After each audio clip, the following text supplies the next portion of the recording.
কিসের অনশন?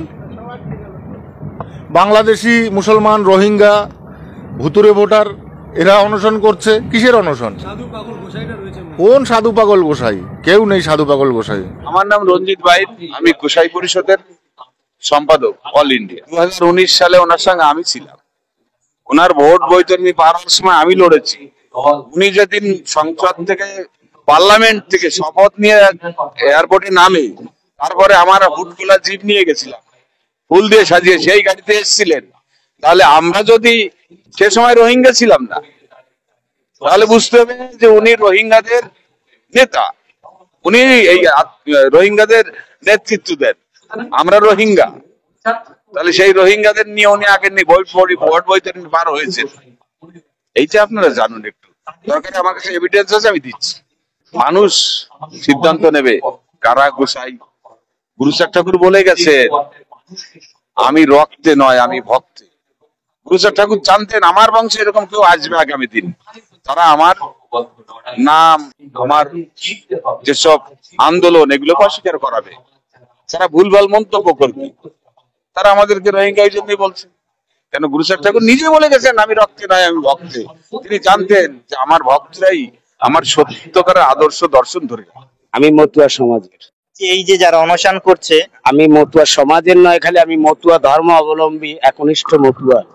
দলপতি গোসাই পাগল, এই তিনটে সাধু গোসাই পাগল, তিনটে উপাধি আছে। তিন উপাধির মধ্যে সর্বশ্রেষ্ঠ উপাধি হচ্ছে পাগল। তো সেই পাগল উনি নয়, উনি হচ্ছে মাথা খারাপ। ওই যে বলেছে রোহিঙ্গা, সে কোনো শব্দের মানে জানে না। সে রোহিঙ্গা শব্দটার মানেই জানে না। আমি নাম নিচ্ছি না, তবে যেটা করেছে, একটা জাতিকে, নিজের জাতিকে বিক্রি করে সে আজকে তার প্রতিপত্তি বানাচ্ছে। ভালো কথা হবে না এটা। আমরা কেন, এটা কোনো মতো কোনো মানুষই তো এটা সঠিকভাবে মেনে নেবে না। এখন যদি আমি বলে দিই এখানে সব মানুষ পাগল, সেটা কি সঠিক না? তার মানে সেটা বুঝতে হবে যে আমি হয়তো পাগল, নাহলে সবাই পাগল হয় কি করে? এখানে রোহিঙ্গা হয় কি করে? ঠাকুরনগরে একটা রোহিঙ্গা পাবে না কোথায় খুঁজে। আর রোহিঙ্গা কি এখন যদি বলে ঠাকুর গোসাইদের যদি রোহিঙ্গা বলে, তাহলে হয় নাকি? এটা ভুল বলছে নাকি সব? সে সবাই তথ্য দেবে, মতুয়ারাই বলবে সে ভুল বলছে না ঠিক বলছে, তাই কিনা? তাকে কিছু বলবো না, সে সূত্রে যাক। তা না হলে আমার গুরুচাঁদ ঠাকুর নিজের সন্তানদের কেউ ছাড়েনি, তাদেরকেও অকালে প্রাণ দিতে হয়েছে, জীবন দিয়ে নিজের কৃতকর্মের ফল ভোগ করতে হয়েছে। আমার গুরুচাঁদ কাউকে ক্ষমা করে না।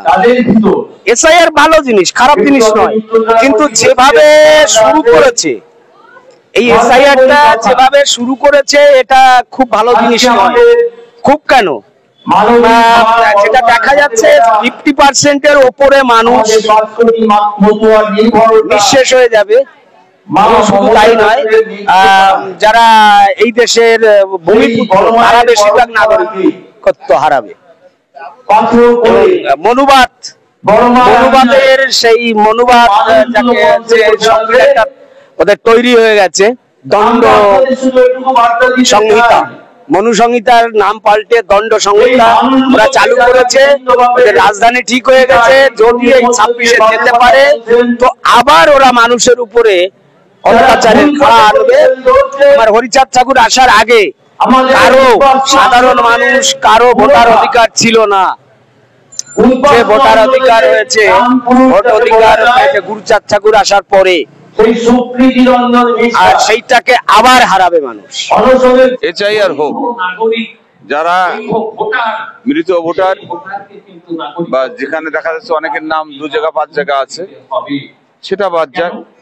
কিন্তু এসআইআর এর নামে যেটা কাট অফ ডেট দেওয়া হচ্ছে 2002, এটা কেন? এটা একটা চক্রান্ত, ষড়যন্ত্র বলতে পারেন। আমরা চাই ভারতবর্ষ দ্বিজাতি তত্ত্বের ভিত্তিতে ভাগ হয়েছিল। যে মানুষগুলো বাংলাদেশ, আফগানিস্তান এবং পাকিস্তানে যারা সংখ্যালঘু, সেই মানুষগুলো যে কোনো ভাবে ভারতবর্ষে প্রবেশ করেছে। তারা অনেক কাঠখড়ি পুড়িয়ে, অনেক নেতার হাত পা ধরে এই আধার কার্ড, কেউ রেশন কার্ড, কেউ ভোটার কার্ড, কেউ প্যান কার্ড করেছে। তারা তো এই ভারতেরই ভূমিপুত্র। যারা ওই দেশগুলোর সংখ্যালঘু, তারা ভোট দিয়ে নেতা মন্ত্রী এমএলএ এই বাংলার মুখ্যমন্ত্রী দিল্লির প্রধানমন্ত্রী স্বরাষ্ট্রমন্ত্রী তৈরি করলো। এখন তারা আইন এনে বলছেন যাদের ভোটে তারা মন্ত্রী মিনিস্টার এমপি প্রধানমন্ত্রী স্বরাষ্ট্রমন্ত্রী হলেন বলছেন ভোটাররা অবৈধ।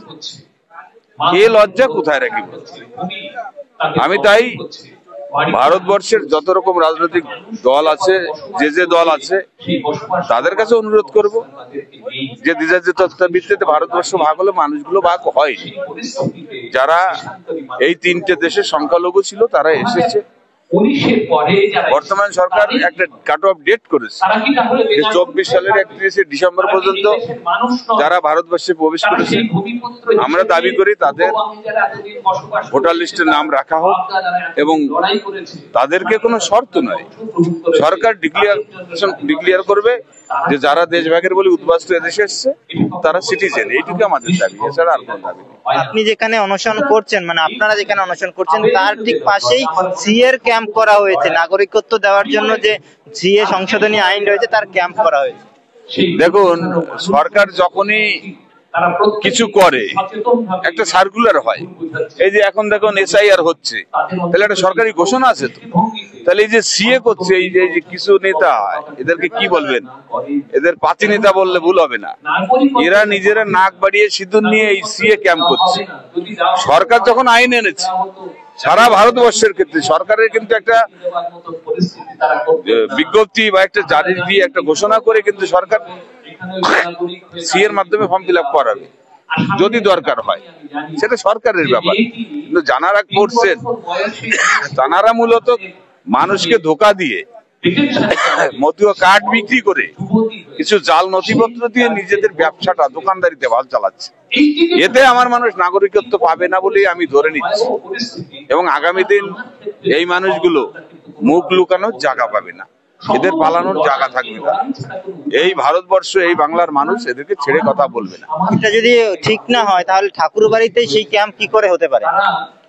দেখেন, ঠাকুর বাড়ির কথা বলছেন, যে ঠাকুর বাড়িতে দাঁড়িয়ে যারা এই সিএ ক্যাম্প করছে তারা কিন্তু একসময় ঠাকুরের মূল ধর্মগ্রন্থ হচ্ছে শ্রী শ্রী হরি লীলামৃত, সেই লীলামৃত গ্রন্থ শুয়ে তারা প্রতিজ্ঞা করেছিল যে আমি ঠাকুর বাড়ির রাজনীতি মুক্ত করব।